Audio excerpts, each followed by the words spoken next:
The rain fell steadily over Oakville that Tuesday morning, drops pattering against the black umbrellas of mourners gathered to pay their respects. Officer James Mercer adjusted his police cap and wiped water from his face as he directed traffic outside Pine Grove Cemetery.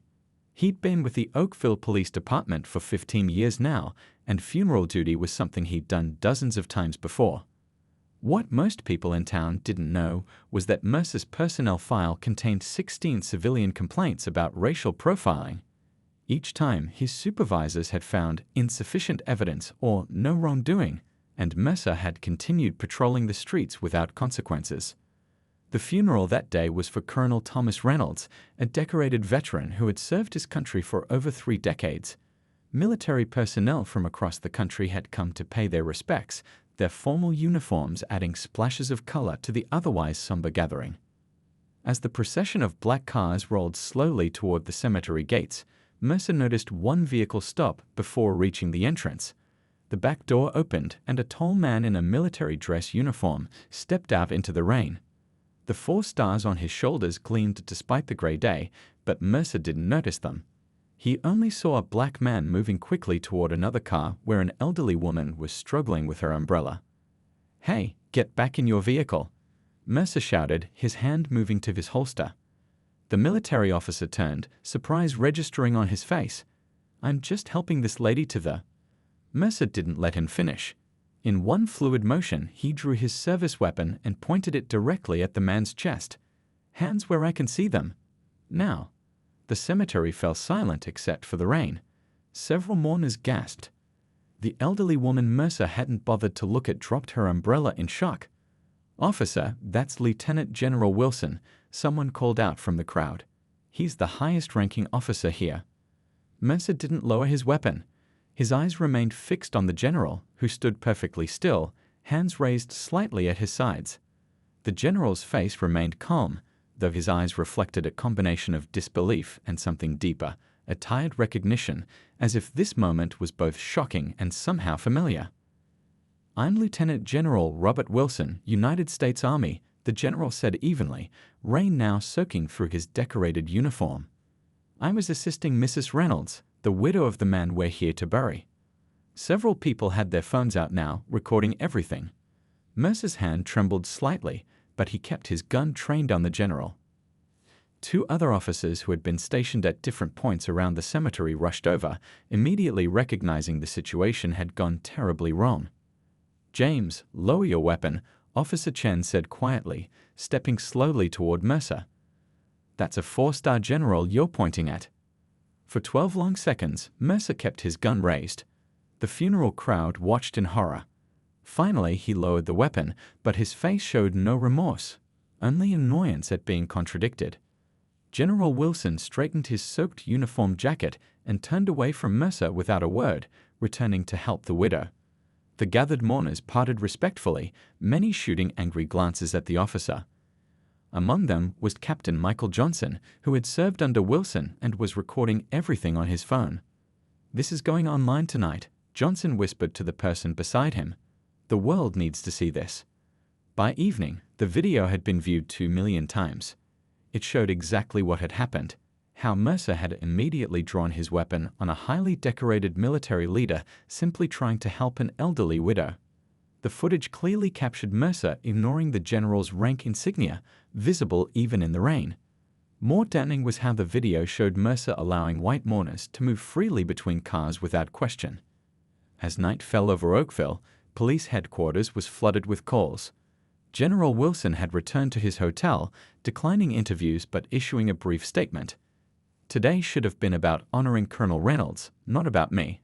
I'm more disturbed by the disrespect shown to his memory than by what happened to me personally." Police Chief Diana Rodriguez was awakened by a call from the mayor. Outside the police station, a small crowd had already begun to gather, their signs illuminated by the glow of streetlights and the flashing of news cameras. Officer Mercer's life was about to change forever. And so was Oakville. 2 weeks after the verdict, the courthouse was even more crowded than during the trial. News vans lined the street, their satellite dishes reaching toward the sky like metal flowers. People had traveled from across the country to witness what many were calling a turning point in American justice. Inside the courtroom, Officer James Mercer sat at the defense table in an orange jumpsuit, a stark contrast to the suit he had worn during the trial. The confident swagger he had displayed throughout his career was gone, replaced by a defeated slump of his shoulders. His attorney sat beside him, a legal pad filled with last-minute arguments for leniency. Across the aisle, District Attorney Bennett and his team appeared solemn. This wasn't a moment for celebration, but for the completion of a duty they had taken on, to prove that no one, not even those who wore a badge, was above the law. In the gallery, General Wilson sat in the front row in his dress uniform. Beside him was Mrs. Reynolds, the widow whose husband's funeral had been the setting for the incident that started it all. Behind them sat a mix of community members, activists, police reform advocates, and several off-duty officers who had chosen to attend. At exactly 10 a.m., Judge Harold Washington entered. He was a former military judge advocate general who had served 20 years before joining the civilian bench. His reputation for fairness was matched only by his intolerance for excuses. "Before I pronounce sentence," the judge began, "I will hear impact statements from those affected by the defendant's actions." First came community members who had experienced similar treatment from Mercer over the years. A high school teacher described being pulled over 11 times in 2 years without ever receiving a ticket. A doctor told of being forced to lie on the ground while his children watched from the car, all because of a broken taillight. Each story built upon the last, creating a pattern that was impossible to ignore. Then came Mrs. Reynolds, her voice frail but determined. "My Thomas served this country for 40 years, she said. "The day we laid him to rest should have been about honoring his sacrifice. Instead, it became another example of the very prejudice he fought against. I can find forgiveness in my heart for Officer Mercer, but there must still be justice." When General Wilson's turn came, the courtroom fell completely silent. "Your Honor," he began, "I've commanded troops in combat. I've made life-or-death decisions. I understand the pressure that comes with authority. That's precisely why I believe that those entrusted with power must be held to the highest standard." He turned slightly to look directly at Mercer. "What happened to me that day was wrong, but what happened to countless others before me, those without rank or recognition to shield them, was equally wrong. The difference is that their stories weren't believed. Their videos didn't go viral. Their pain was invisible to many." As the impact statements concluded, Judge Washington asked if Mercer wished to speak. For a moment, it seemed he might remain silent. Then slowly he stood. "I believed I was doing my job," he said, his voice hoarse. "I never saw myself as what they're saying I am. But sitting here, listening to all these people, I don't know anymore. Maybe I couldn't see what was right in front of me. Maybe I didn't want to." It wasn't exactly an apology, but it was the first crack in the wall of denial he had built. Judge Washington nodded, then began his sentencing statement. His words were measured, deliberate, and damning. "Mr. Mercer, you were entrusted with extraordinary power, the authority to detain, to use force, even to take life if necessary. With that power comes extraordinary responsibility. You betrayed that trust repeatedly and deliberately." The judge leaned forward, his gaze intense. The evidence presented at trial showed not a momentary lapse in judgment, but a pattern of behavior rooted in prejudice. Your actions at Colonel Reynolds' funeral were merely the culmination of years of unchecked bias. The courtroom held its collective breath as the judge continued. "It is the finding of this court that your actions merit the maximum penalty allowed by law. I hereby sentence you to life imprisonment with the possibility of parole after 25 years. A gasp rippled through the courtroom. It was an unprecedented sentence for an officer for actions taken while on duty. "Let this sentence send a message," the judge concluded. "The badge is meant to serve justice, not obstruct it. When those sworn to protect instead become threats themselves, the foundations of our society are at risk." The morning after the incident, Oakville woke to find itself in the national spotlight. The video of Officer Mercer pointing his gun at General Wilson had spread like wildfire overnight, playing on every major news network. Reporters with microphones and cameras crowded outside the police station, their vans creating a traffic jam on Main Street. Police Chief Rodriguez stood at the podium, dark circles under her eyes suggesting she hadn't slept. Camera flashes lit up her tired face as she made the announcement everyone was waiting for. Officer James Mercer has been placed on administrative leave pending a full investigation, she said, her voice firm despite her exhaustion. The Oakville Police Department takes these allegations extremely seriously. What happened yesterday does not reflect our values or our training. Behind the scenes, Rodriguez had already received calls from the governor, 2 senators, and the Department of Defense. The Pentagon's statement had been particularly cutting. We expect our military personnel to be treated with dignity and respect, especially when they are honoring their fallen comrades. At his hotel, General Wilson sat at the desk in his room, carefully writing a statement by hand.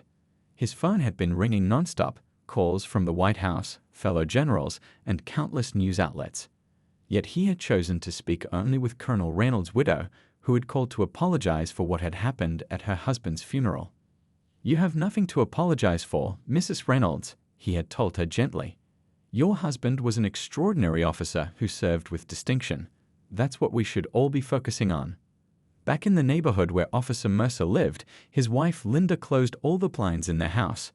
She had already taken their 2 children to stay with her parents after receiving 3 anonymous phone calls. The family's address had been posted online, and someone had spray-painted racist on their garage door overnight. You've got to tell them what really happened, James, Linda had pleaded before leaving. Tell them it was just a mistake.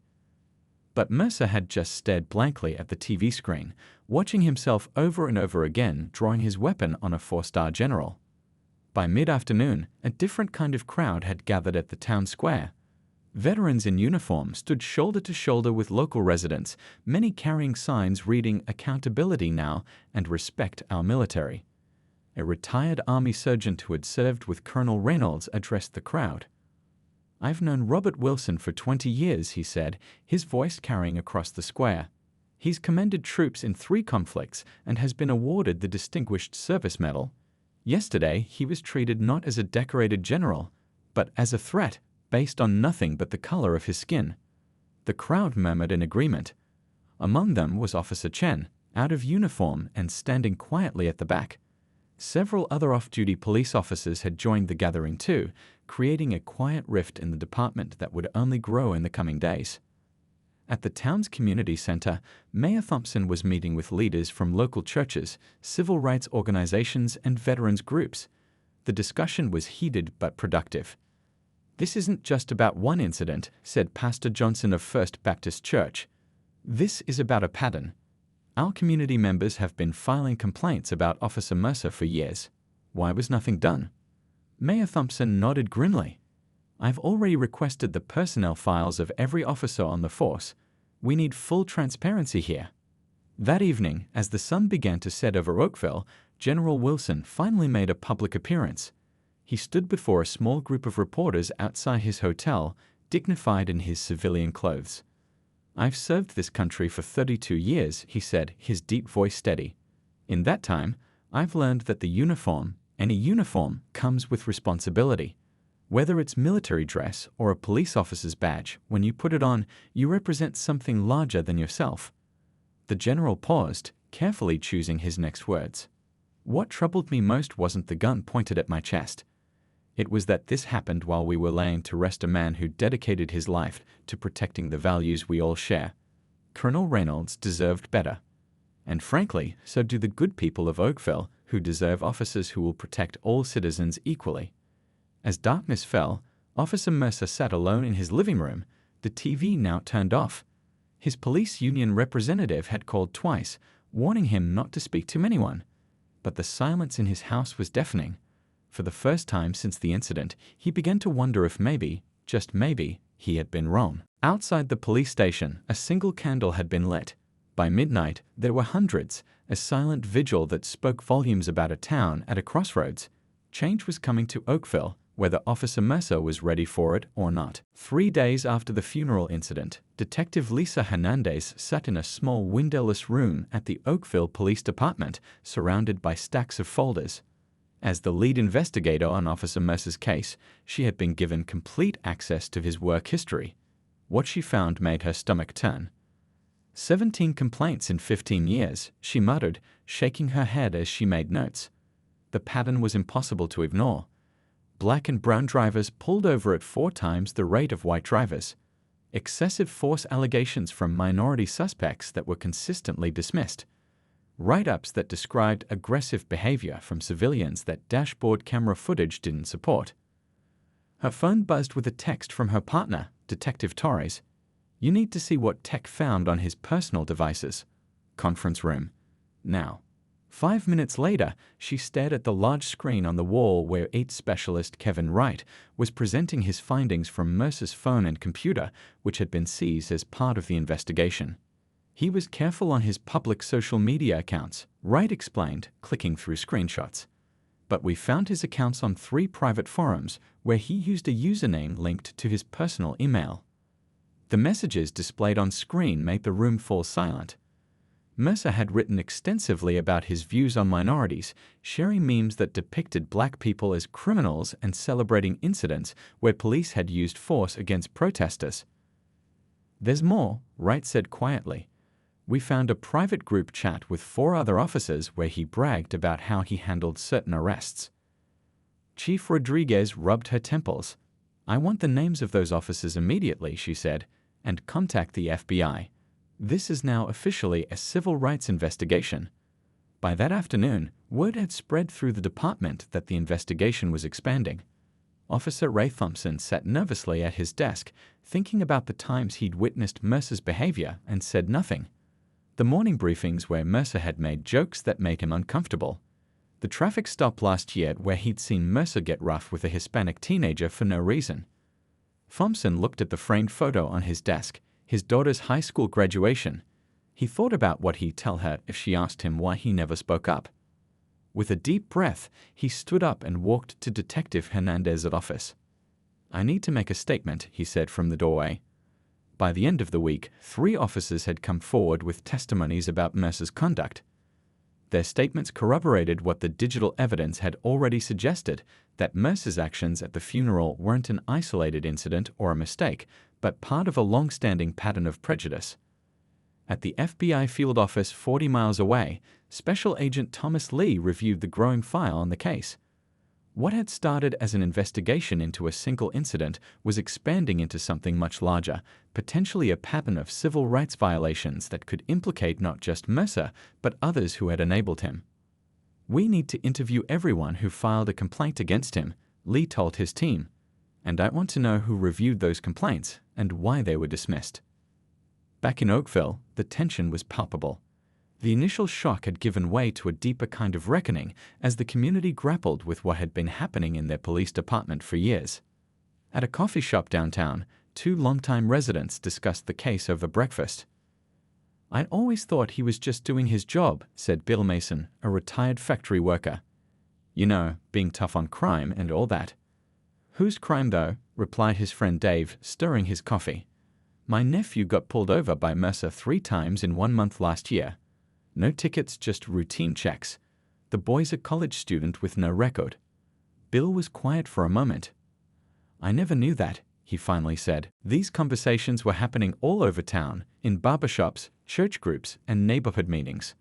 People were sharing stories they'd previously kept to themselves, realizing that what they had experienced or witnessed wasn't normal or acceptable. Meanwhile, Officer Mercer's union representative, Tom Clark, was growing increasingly concerned as the evidence mounted. He had initially been prepared to defend Mercer vigorously. It was his job after all. But as more details emerged, his position became more complicated. "The union will still ensure you receive due process," he told Mercer during a tense meeting at Mercer's home. "But I need to be straight with you. This isn't looking good. The digital evidence alone. I can't spin that." Mercer's face remained expressionless. "They're making me the scapegoat," he insisted. "Everyone talks like that in private." Clark shook his head. "No, James, they don't."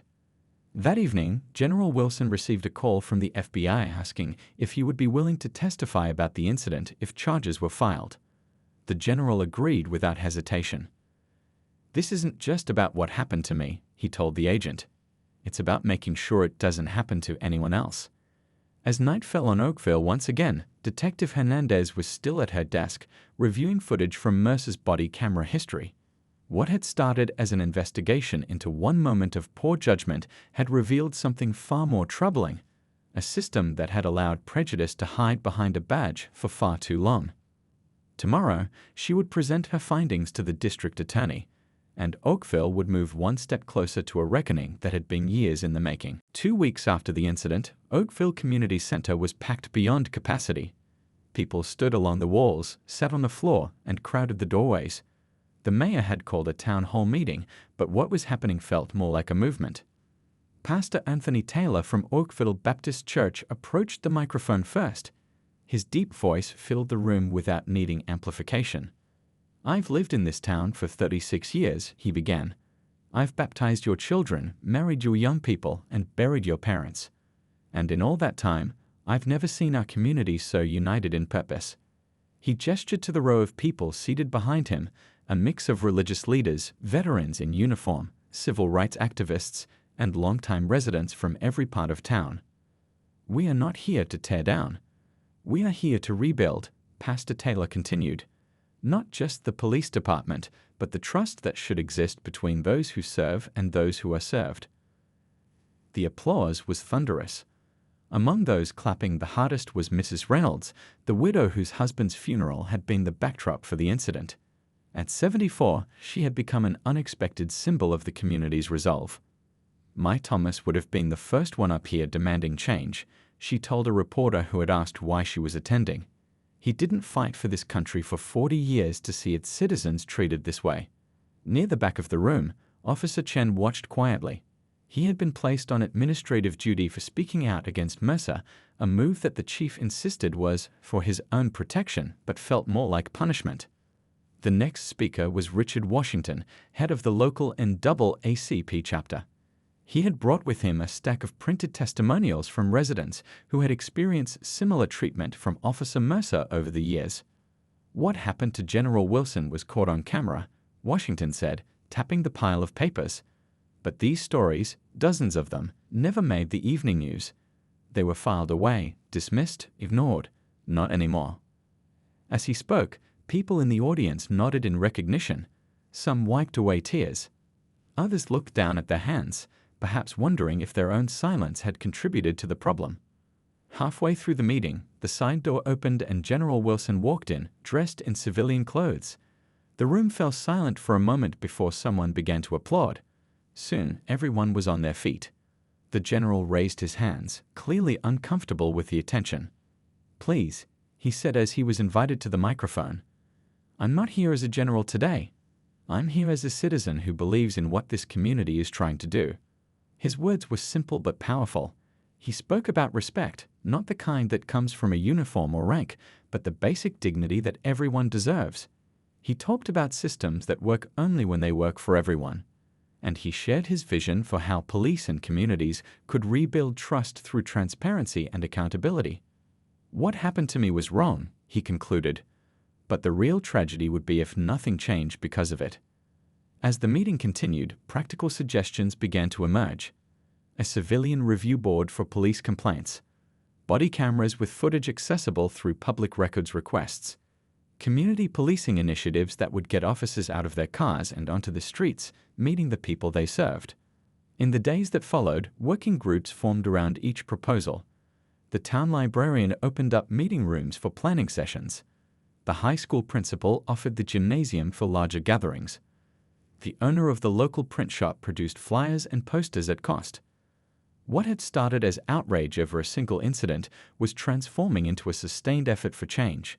And it wasn't just happening in public meetings. Conversations were taking place across kitchen tables, in coffee shops, and on front porches throughout Oakville. At the Veterans Hall, former military personnel from different eras found common cause.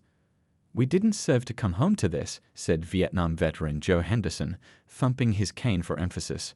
"When I put on that uniform, I swore to protect all Americans. That oath doesn't expire." World War II veteran Frank Miller, now 96, nodded in agreement. "Back in my day, we didn't talk about these things enough.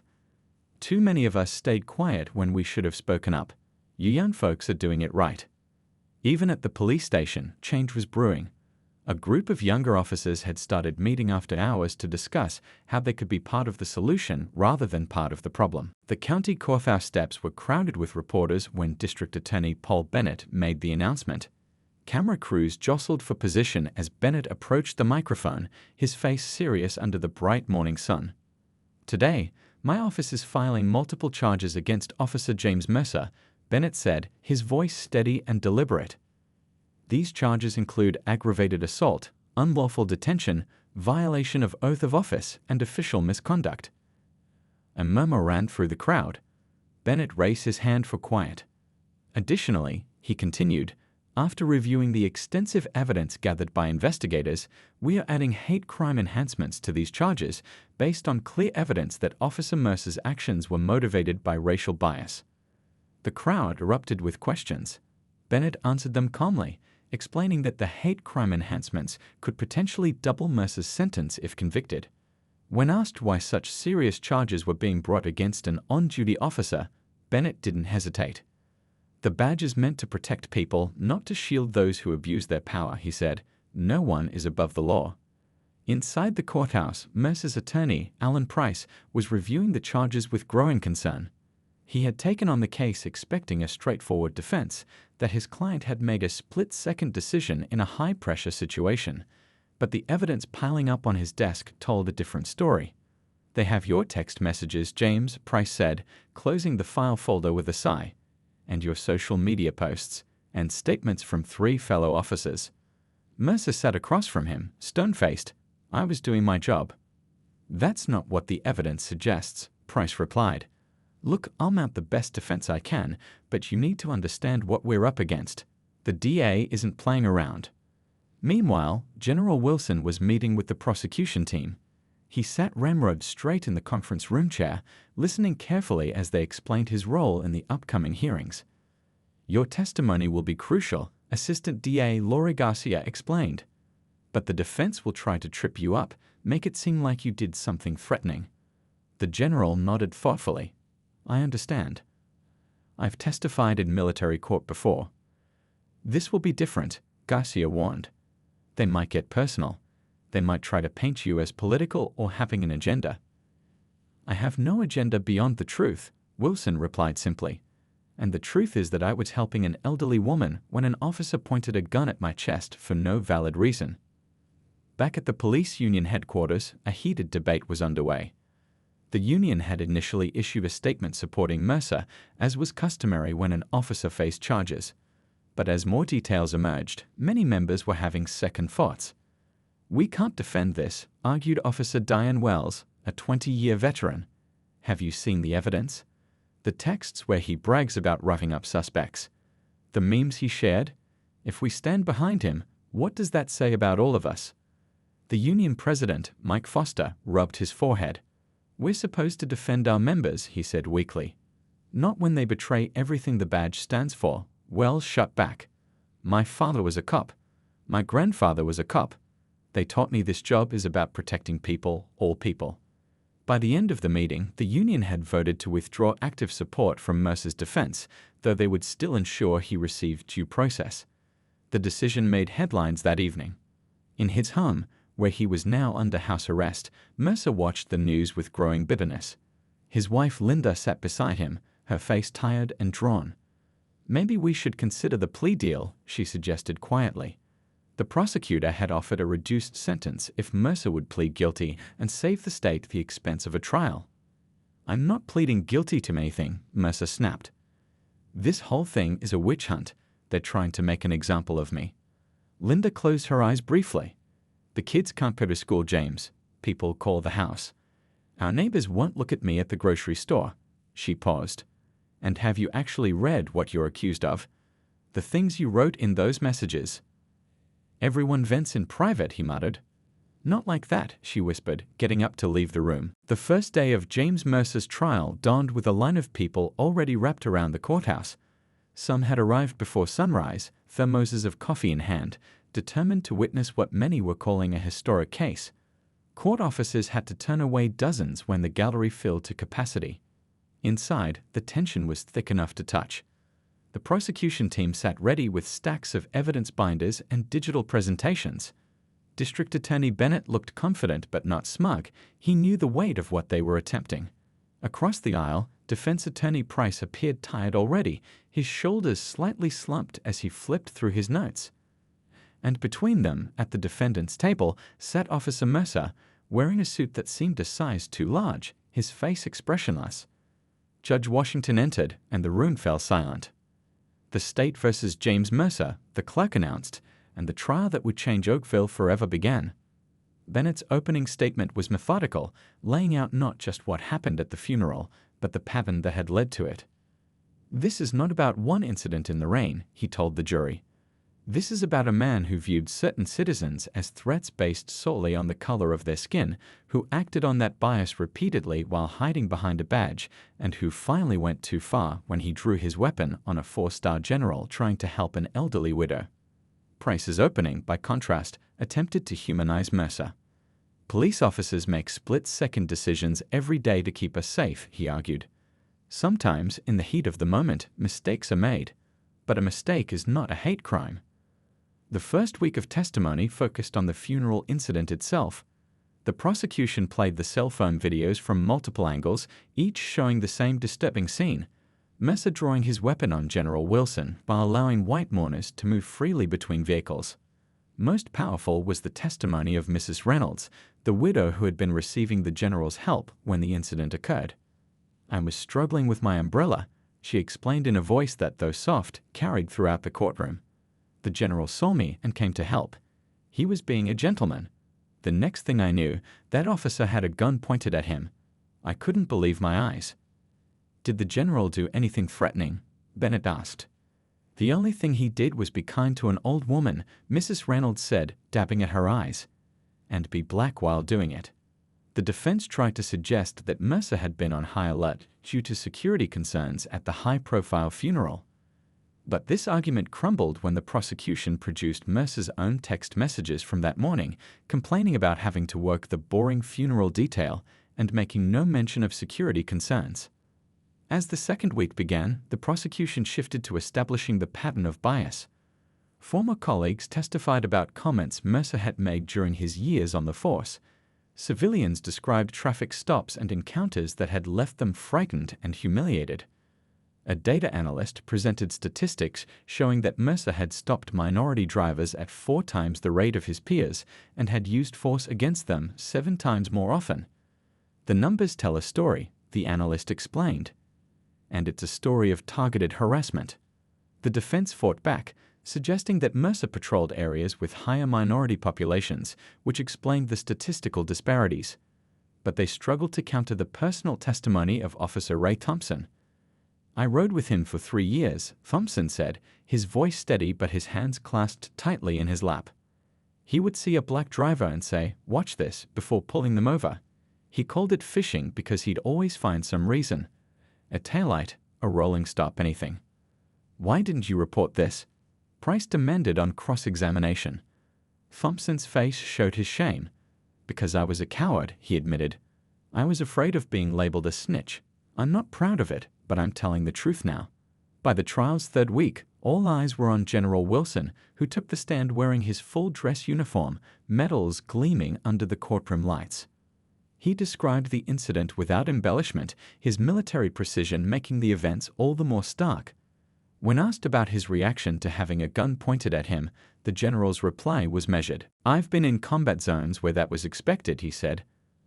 "I never expected it at an American funeral while helping a widow to her seat." Price's cross-examination attempted to suggest that Wilson had moved suddenly or reached into his jacket, potentially triggering Mercer's response.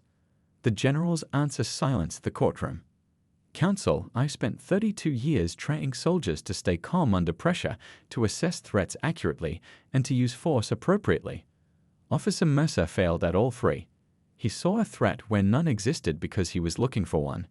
And the reason he was looking for one is something I've encountered all my life, long before I wore these stars.